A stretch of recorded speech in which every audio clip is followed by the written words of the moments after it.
Selamat pagi anak-anak. Apa kabar kalian semua hari ini? Semoga hari ini kalian sehat semuanya. Nah, di pandemi seperti ini, kalian selalu mengikuti protokol dari pemerintah, yaitu 3M. Yang pertama, memakai masker jika keluar rumah, mencuci tangan, dan menjaga jarak. Sebelum memulai pembelajaran hari ini, ada baiknya kita berdoa menurut kepercayaan masing-masing. Berdoa dimulai.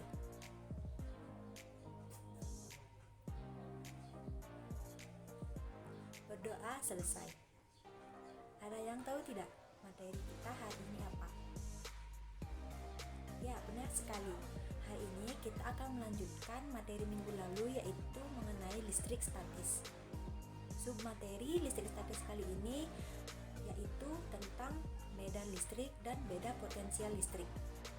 Nah, untuk mengetahui apa-apa saja yang akan kita pelajari atau apa-apa saja yang kita bahas pada pertemuan kali ini, kakak akan menyampaikan tujuan pembelajaran hari ini.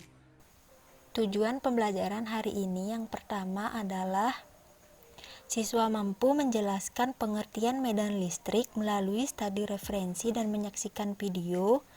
Tujuan yang kedua adalah siswa dapat menggambar garis-garis medan listrik melalui studi referensi dan menyaksikan video. Tujuan yang ketiga adalah siswa mampu menerapkan persamaan medan listrik melalui studi referensi. Selanjutnya, siswa dapat menjelaskan beda potensial listrik melalui studi referensi dan menyaksikan video. Tujuan yang terakhir adalah siswa mampu menerapkan persamaan beda potensial listrik melalui studi referensi. Masuk pada materi medan listrik. Nah, di sini terdapat kata medan. Medan di sini bukan berarti nama kota, tetapi medan di sini memiliki arti daerah atau ruang. Jadi, medan listrik adalah daerah atau ruang di sekitar muatan listrik yang masih dapat menimbulkan gaya listrik terhadap muatan lain. Medan listrik dapat digambarkan dengan garis-garis gaya listrik yang arahnya keluar atau ke dalam muatan. Nah, dalam menggambar garis-garis gaya atau medan listrik itu terdapat aturan. Aturan yang pertama, arah garisnya itu keluar dari muatan positif dan masuk ke muatan negatif. Aturan yang kedua adalah garis-garisnya tidak boleh saling berpotongan. Dan aturan yang terakhir adalah semakin banyak jumlah garisnya, maka semakin besar pula gaya medan listriknya.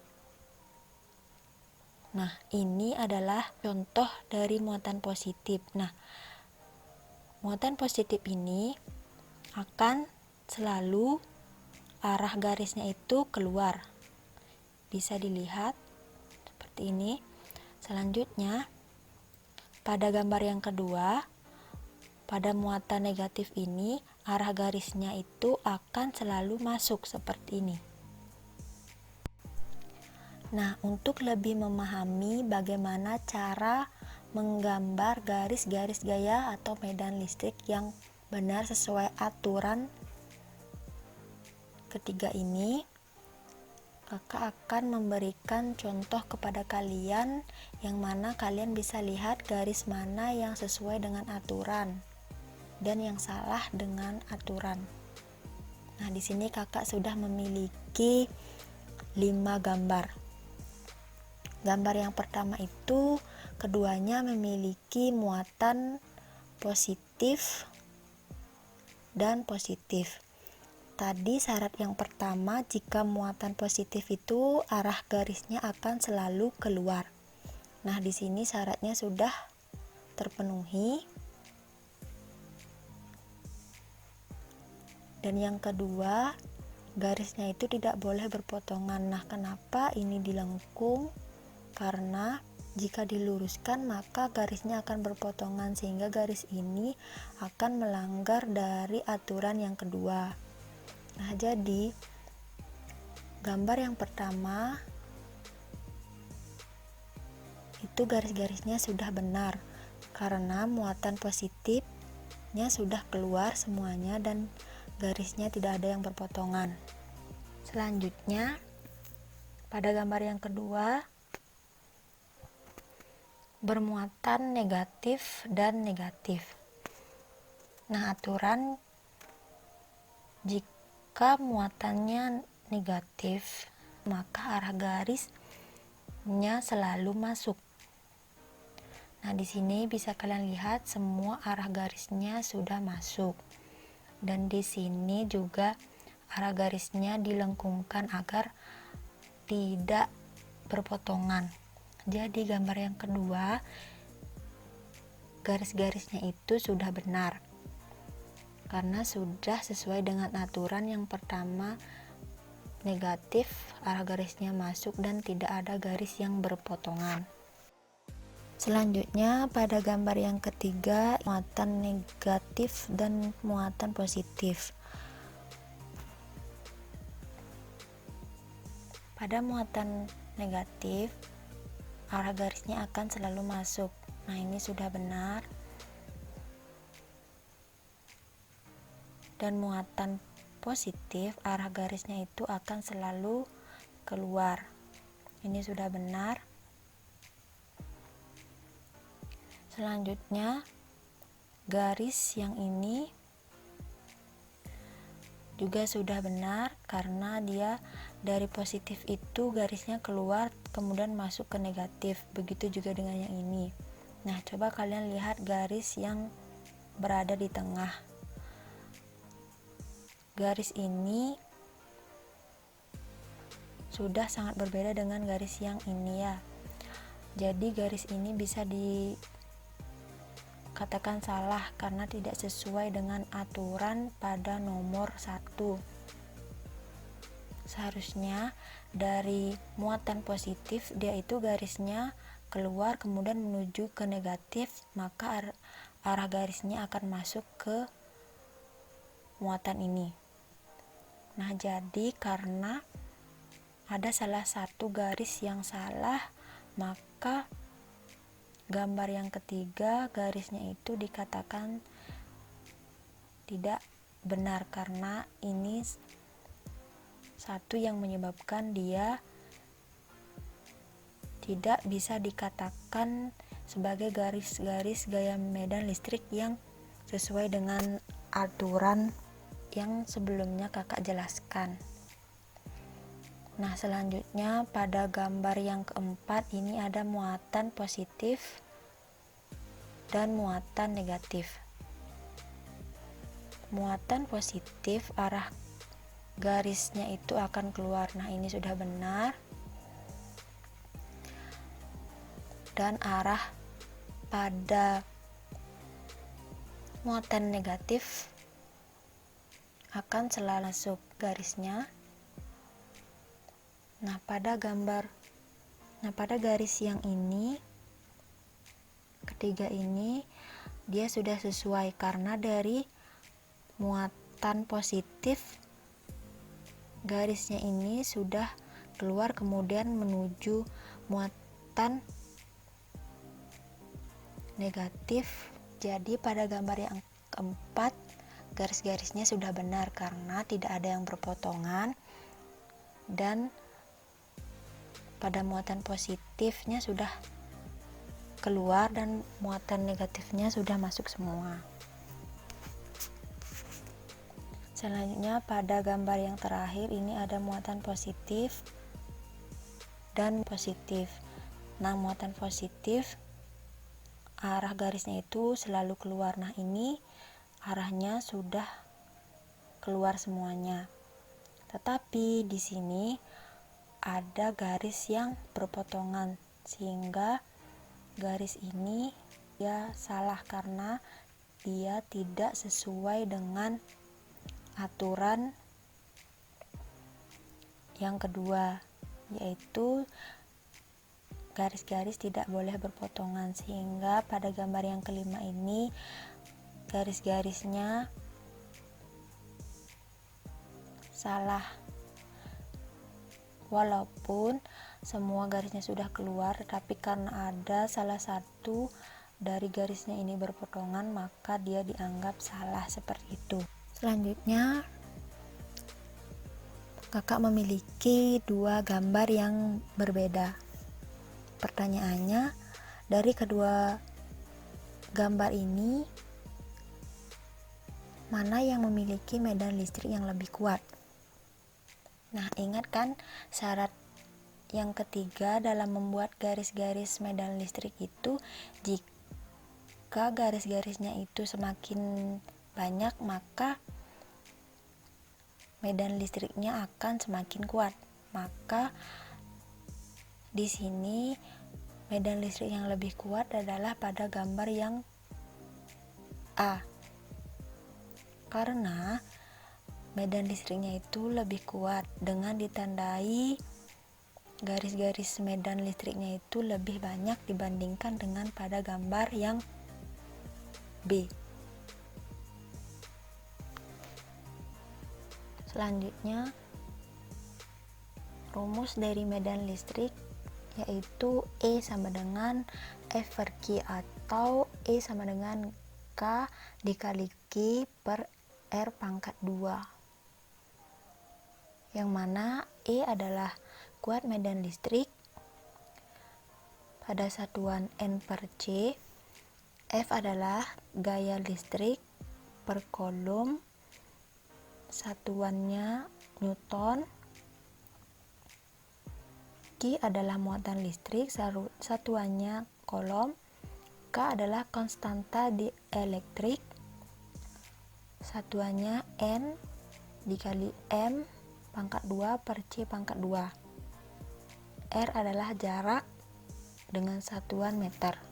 Contoh soal medan listrik yang pertama adalah gaya kolom yang dialami kedua muatan A dan B adalah sebesar 4 kali 10 pangkat minus 4 Newton. Jika muatan A sebesar 4 kali minus 6 kolom, muatan uji B sebesar 4 dikali 10 pangkat minus 12 kolom. Nah, yang ditanyakan berapa besar kuat medan listrik yang dirasakan muatan uji B oleh muatan A tersebut. Kita biasakan terlebih dahulu untuk menulis diketahui agar lebih mudah untuk menyelesaikannya.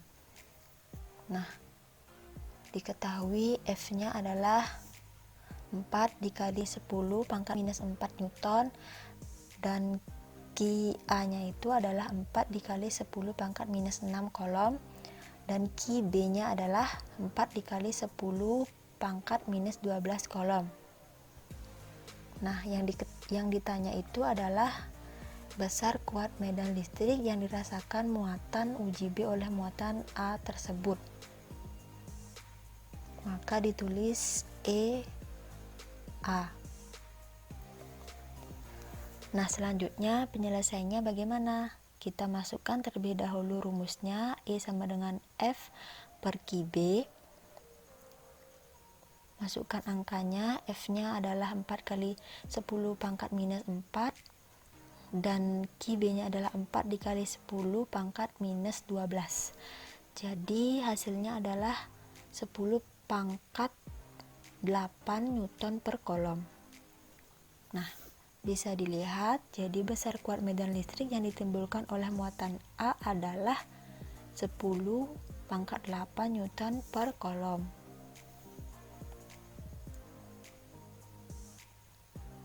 Contoh yang kedua yaitu medan listrik yang dirasakan oleh muatan uji A terhadap muatan B sebesar 80 Newton per kolom. Jika jarak kedua muatan tersebut adalah 3 cm, yang ditanyakan adalah berapa besar muatan B. Penyelesaiannya bisa ditulis seperti biasa, diketahui E-nya sebesar 80 Newton per kolom, R-nya 3 cm.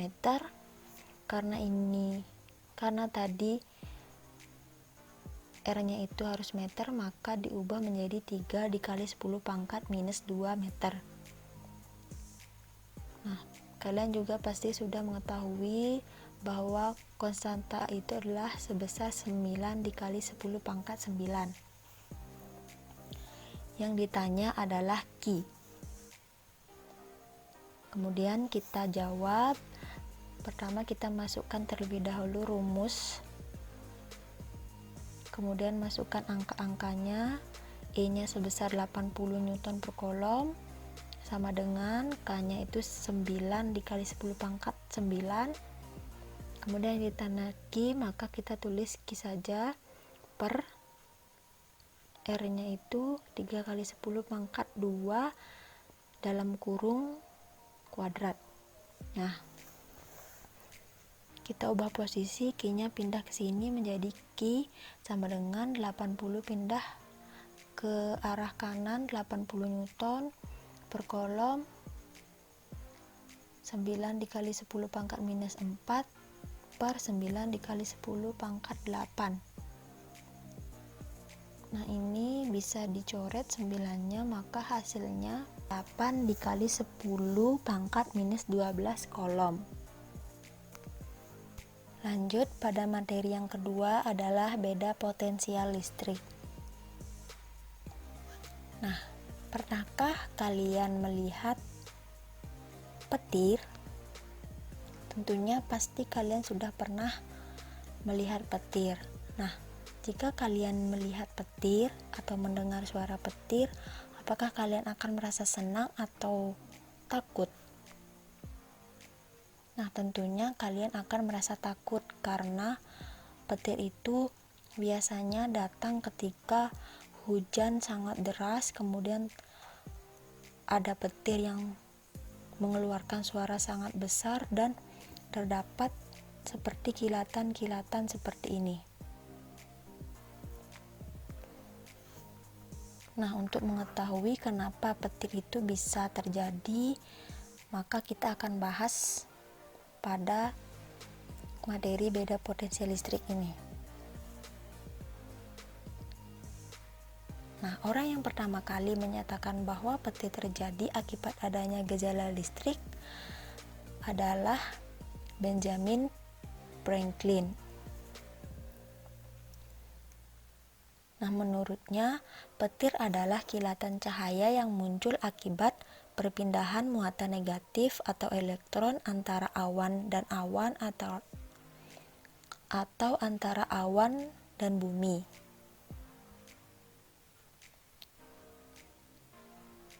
Menurut Benjamin Franklin, petir dapat terjadi karena adanya beda potensial yang sangat besar antara dua awan yang berbeda atau antara awan dengan bumi. Akibatnya akan terjadi lompatan muatan listrik atau perpindahan elektron secara besar-besaran dari awan ke awan atau dari awan ke bumi.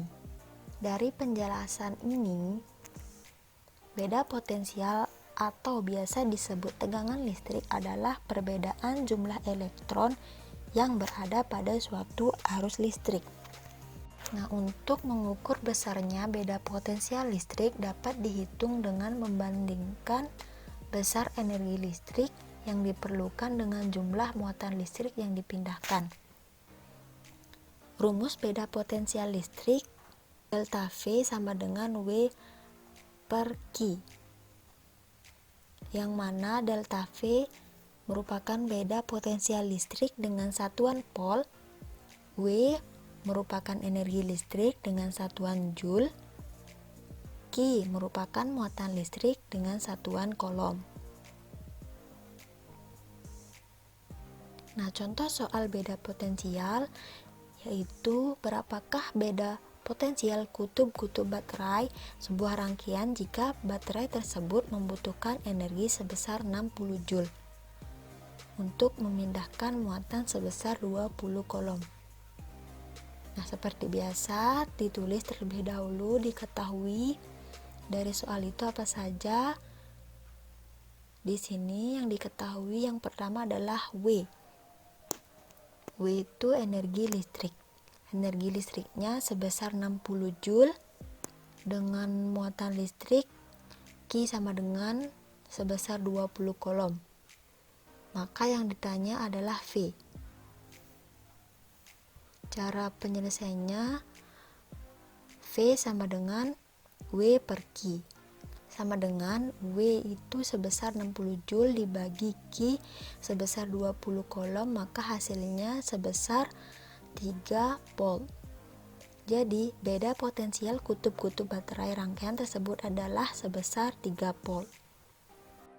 Baiklah, karena materi hari ini sudah selesai, sebelum kakak tutup pembelajaran hari ini, ada baiknya kita berdoa terlebih dahulu dengan harapan materi yang sudah kita pelajari tadi dapat bermanfaat dan dapat dipahami dengan baik. Berdoa dimulai. Berdoa selesai. Nah, jangan lupa selalu menjaga kesehatan kalian semua ya. Karena kesehatan itu sangat penting agar kalian bisa melakukan aktivitas sehari-hari. Kakak akhiri pelajaran hari ini dengan mengucapkan selamat pagi.